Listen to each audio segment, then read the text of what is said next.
मिर्जापुर का एक डायलॉग बहुत मशहूर हुआ था। क्या तुम्हारा लड़का क्या है ये इम्पोर्टेंट नहीं है, हमारा लड़का है ये इम्पोर्टेंट है। ये डायलॉग ड्रामे की हद तक तो ठीक है, लेकिन इसे कौमी पॉलिसी का हिस्सा नहीं बनाया जा सकता। यानी महज इस बुनियाद पे कि किसी शख्स का ताल्लुक आपके मजहब, आपकी कौम, मुल्क, शहर, फिरके या ज़ात से हो तो क्या आप उसके किसी भी अमल का दिफा करेंगे? अफसोस के साथ कहना पड़ता है कि वो जंगी जुनून जो पहले मेजर गौरव आर्या, अर्नब गोस्वामी और जनरल बख्शी जैसे लोगों के सर पे सवार था, अब उसने ध्रुव राठी, बरका दत्त और भारत के दीगर लिबरल प्रोग्रेसिव सर्कल्स को भी अपनी लपेट में ले लिया है। और वो किसी न किसी तरह ये बयानिया बनाना चाह रहे हैं कि पाकिस्तान एक दहशतगर्द मुल्क है और उस पर जो जंगी जारियत का मुजाहरा भारत ने किया था वो ठीक है। कोई भी शख्स आज की दुनिया में कैसे एक न्यूक्लियर मुल्क के ऊपर हमला करने का दिफा कर सकता है जबकि उसके पास दहशतगर्दी में मुलविस होने के वाज़े और ठोस सबूत मौजूद ना हो? हम अभी तक इंतजार में हैं कि भारत की तरफ से पहलगाम वाक़े के कोई शवाहिद दिए जाएं, लेकिन उसके जवाब में हमें सुनाया क्या जा रहा है? 26/11, उसामा बिन लादेन, 90 की दिहाई के वाक़यात। हमने कब इनकार किया है कि पाकिस्तान की तरफ से टेररिस्ट एक्टिविटीज नहीं हुई? हमने कब डिफेंड किया है हाफिज सईद को या अजहर मसूद को या ऐसे लोगों को? हमने कब उन्हें वोट देके पार्लियामान में भेजा है? थोड़ी सी लॉजिक इस्तेमाल करें। पाकिस्तान पिछले 20 साल से दहशतगर्दी की लपेट में है। हमारे मज़ार, हमारी मसाजिद, हमारे स्कूल तक दहशतगर्दी के वाक़यात का निशाना बने। हमने 150 बच्चों की लाशें उठाई। अगर हम दहशतगर्दी को सपोर्ट कर रहे होते तो दहशतगर्द हमें ही क्यों निशाना बना रहे होते? जो गलतियां माजी में हुई थी सब जानते हैं कि उसके पीछे कौन था। आज आप अमेरिका के पैरों में गिर के पहले सीज फायर करवाते हैं और उसके बाद उसी अमेरिका और उसी मगरिब का तामुन चाह रहे हैं जिसने अलकायदा बनाई थी, जो उसामा बिन लादेन को फ्रीडम फाइटर कहा करते थे, उन्हें अमेरिका के फोर फादर से कंपेयर किया करते थे। उस अमेरिका और उस मगरिब को आप ये यकीन दिलाना चाह रहे हैं कि पाकिस्तान ने दहशतगर्द तंजीमें बनाई हैं।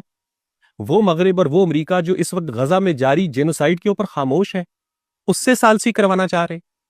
कब तक आप अपने हर एक्शन के जवाब में पाकिस्तान पे इल्जाम लगाते रहेंगे? अगर आप हमें 26/11 की मिसाल देते हैं, अगर आप हमें 90 की सियासत की मिसाल देते हैं, अगर आप हमें अजहर मसूद और हाफिज सईद के नाम याद दिलाते हैं, तो हम भी आपसे पूछ सकते हैं कि जब 71 में पाकिस्तान की आर्मी बांग्लादेश में एक मिलिट्री एक्शन में मसरूफ थी, किसने पाकिस्तान को बैकस्टैप किया? किसने पाकिस्तान पर अटैक किया? क्या वो भारत नहीं था? क्या उसको पाकिस्तान के अंदरूनी मामलात में दखल देना चाहिए था?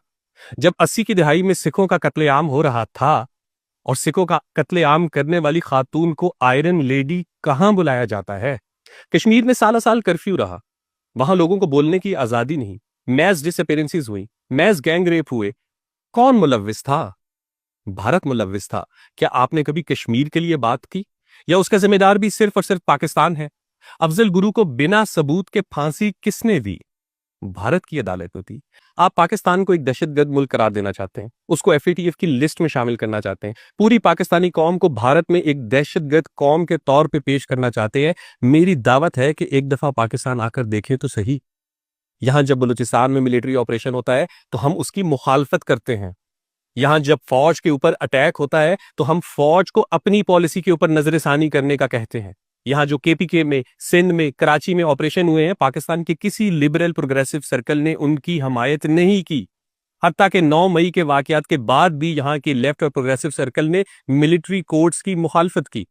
सैयद मुजम्मिल शाह, जिब्रान नासिर, असद अली तूर, शहजाद गयास, तमकिनत मंसूर, ऐसे बहुत से लोगों के सोशल मीडिया हैंडल अकाउंट्स मौजूद हैं जिनमें से अक्सर आप बैन कर चुके हैं। उनका जाके ट्रैक रिकॉर्ड तो देखें।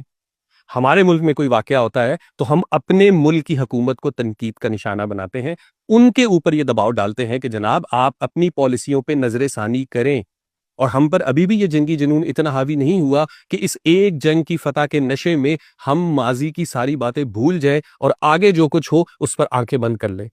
हम अब भी आंखें खोले बैठे हैं, हम अब भी अपने मुल्क में ऐसा कुछ नहीं होने देंगे। लेकिन आप क्या कर रहे हैं? आप अपने रवैये पर नजर डालें और अपने लड़के का दिफा करना छोड़ें। इस तरह बात नहीं चलेगी कि इंपॉर्टेंट ये है कि ये हमारा लड़का है। आपका लड़का 2 मुल्कों को न्यूक्लियर वॉर की हद तक ले आया था। दूसरे का गिरेबान पकड़ना आसान है, अपने गिरेबान में झांकना मुश्किल है। हम तो अपने गिरेबान में झांक भी चुके हैं और हम अपने मुल्क में मौजूद दहशतगर्द तंजीमों के खिलाफ कार्रवाई कर भी चुके हैं। आपको गिरेबान पकड़ने का बहुत शौक है, लेकिन जिस दिन आपको अपने गिरेबान में झांकना पड़ गया اور جس دن آپ کو اس RSS کے خلاف کاروائی کرنی پڑ گئی جو گاندھی کے قاتل کو بھی ایز اے ہیرو سیلیبریٹ کرتی ہے، اس دن آپ کو پتہ لگے گا۔ اس سے پہلے کہ بہت دیر ہو جائے، اپنے گریبان میں جھانک لیں۔